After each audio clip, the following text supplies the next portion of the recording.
இந்த உலகத்தில் பெரிய வெற்றி பெற பெரிய உடல் வேண்டியதில்லை, பெரிய பலம் வேண்டியதில்லை, பெரிய மனசு இருந்தாலே போதும். இது ஒரு சின்ன விலங்கின் பெரிய கனவின் கதை.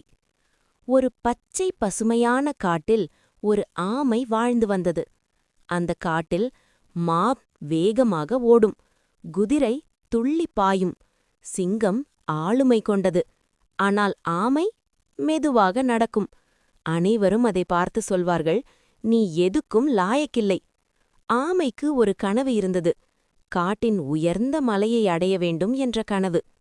ஒரு நாள் குரங்கு சிரித்தது, நீ அந்த மலையை அடையிறதா? அதுக்குள்ள சூரியன் மறைந்திடும். மான் சொன்னது, உன் வேகத்துக்கு அந்த கனவு அதிகம். ஆமை சிரிக்கவில்லை, வாதிக்கவும் இல்லை. அது ஒரே விஷயம் சொன்னது, நான் மெதுவா போகலாம், ஆனா நிற்க மாட்டேன். முதல் நாள் சின்ன தூரம் மட்டுமே சென்றது. இரண்டாம் நாள் மழை, சறுக்கல், பல முறை விழுந்தது.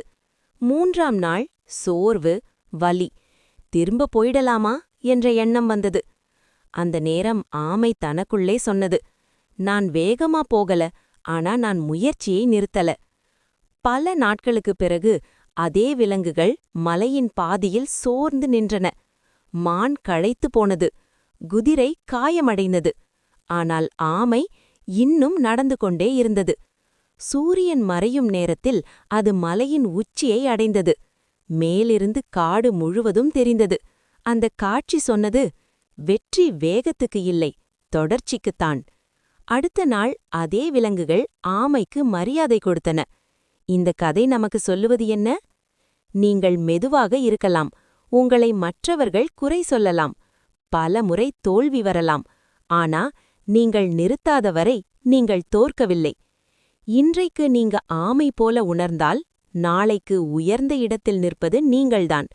கதை பிடித்திருந்தால் லைக் செய்து சேனல் சப்ஸ்கிரைப் செய்து கொள்ளுங்கள்.